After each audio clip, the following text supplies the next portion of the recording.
right, you bunch of yahoos, strap yourselves in for another episode of Dan and Don's Toxic Masculinity. In other words, shut up, sit up, and pay attention. Let's go back in time.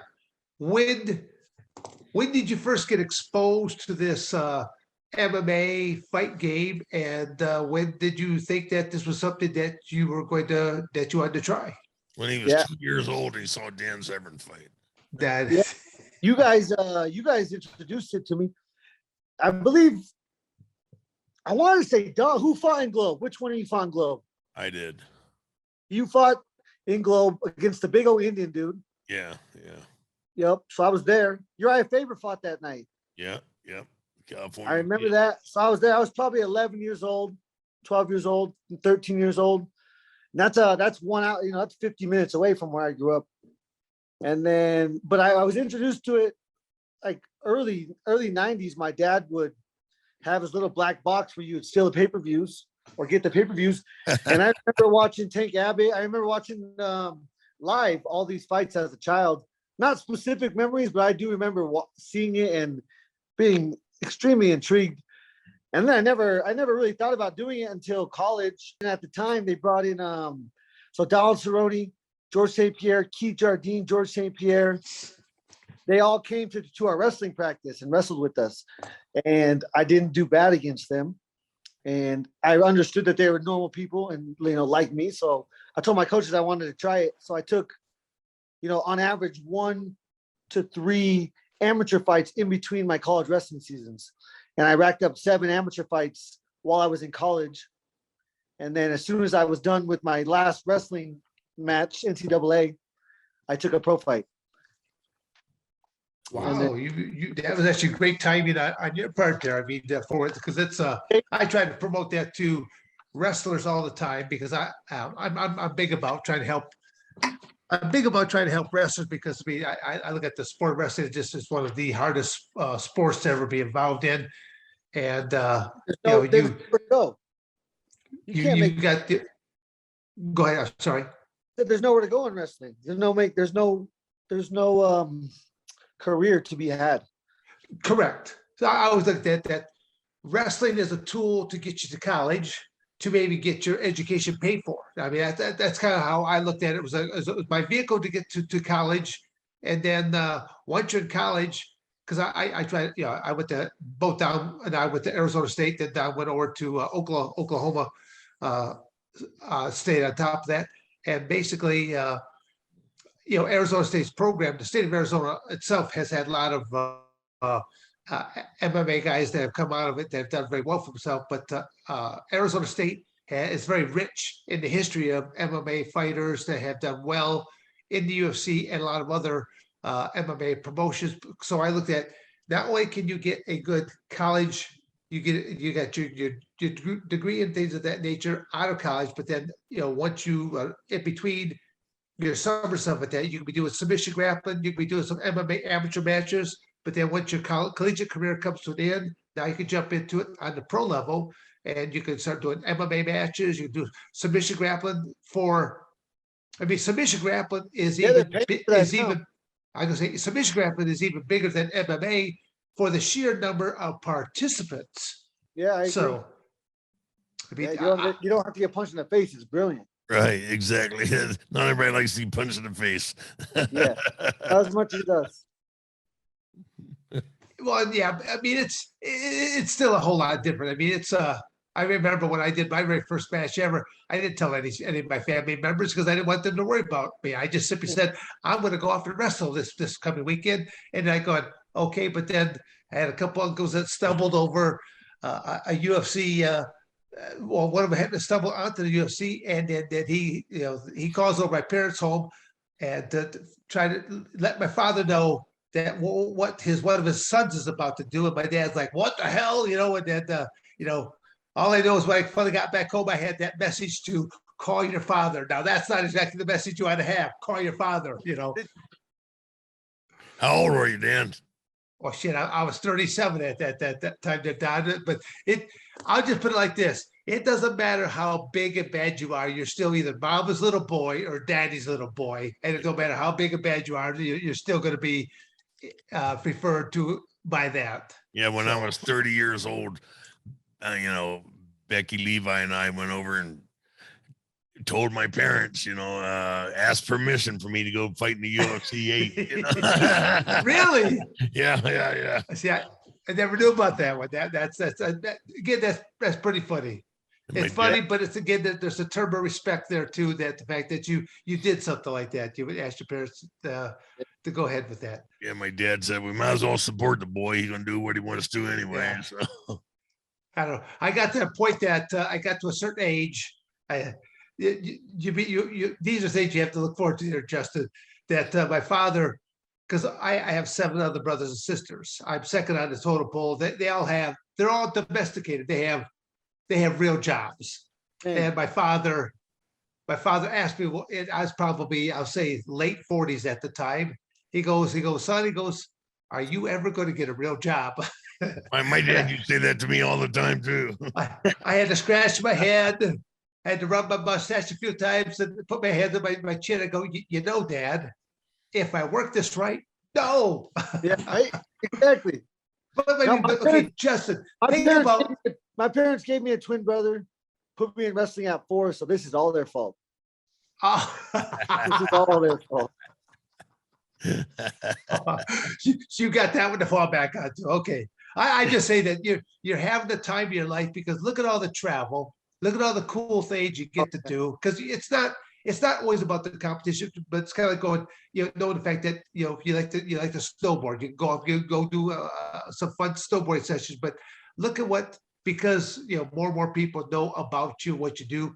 Now, I'll bet there's different groups, schools, and things of that nature. They want to bring you in to be a speaker, to say, to let people know how to set goals, how to pursue these goals, because a lot of people don't understand what a goal is. All they have is they have wishful thinking.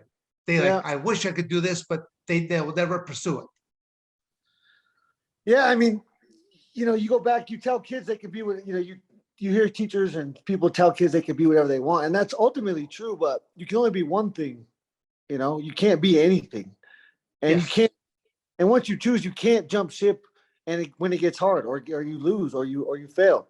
And that's the part that they forget to tell them after they say you could do anything you want. You can be anything with determination, with living it every day, but it's only going to be one thing, and it better be something that you're passionate about. And it's hard to explain that in that sense. No. Yeah. I get it. Hard work. Oops. Sorry, Mr. Frye. Go ahead. No, go ahead, sir. I was just saying determination and hard work, get you what you want.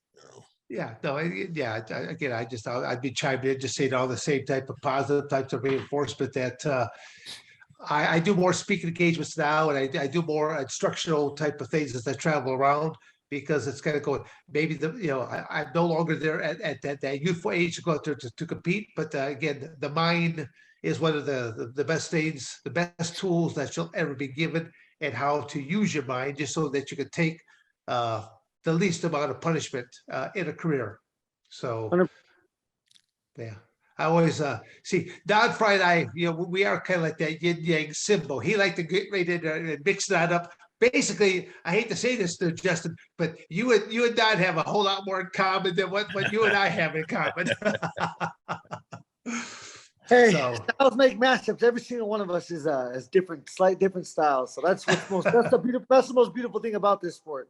It's based on the notion that let's see what the superior martial art is. There's so many of them. And you guys started off, you guys did the most amazing things for the sport to start it, and you got me inspired, but we are coming, every year this sport comes and grows so much. Not only it comes to grow, but also the athletes evolve. They're evolving more and more. Going to happen every year. From you guys to my coach Lou Cadillo, who was there like in 2002 or 2010. The evolution is amazing to watch. Between flying knees, Superman punches, you see people that are stepping up off the cage wall, they're doing head kicks. I mean, I keep thinking, what's the next evolution going to be? I'm going to stand out there and go, nah, you chase me across, I run up the cage wall, I do a somersault, and I slap on a rear naked choke, and before my feet hit, boom, you're out. I mean, I'm waiting for something like that to happen down the road. The best thing is the basics will always be the most superior thing that will ever dominate in that cage. So you're just seeing,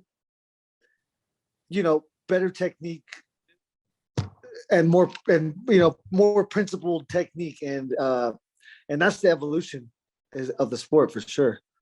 Well, like you said, you have a dietitian now. We didn't have Diet, yeah, there's a lot of factors. Yeah. We fought in the last century, Dan. I mean, Excuse me, why do you have to keep dragging me down like this? Why do you keep dragging me down? Okay. Literally, we fought in the last century. It sucks you can't do it anymore, but it is over. You don't got to get punched anymore, and we fight for our legacy, and you guys both accomplished that. So no more getting punched. Well, just you can punch people though. You can punch people though. That shit was awesome. I don't know, Justin. Most of the time, most of these podcasts, I take a beating. I take a verbal beating from Don Frye. Most of the time, you're winning on that department right now. You're kicking his ass. Yeah, he hasn't stopped talking, has he? Okay, well, Justin, in the when you're not fighting, I'm just kind of just to kind of tell people about like your diet and where your weight fluctuates. When you're actually not in competition shape, where does your weight tend to loom at? And then what should I actually looking to compete at? Because again, I know the mentality of most wrestlers. It's kind of like they like to eat, but then they're poof, they're doing this. And up until a year and a half ago, that was what I did and how I did it, and I loved it.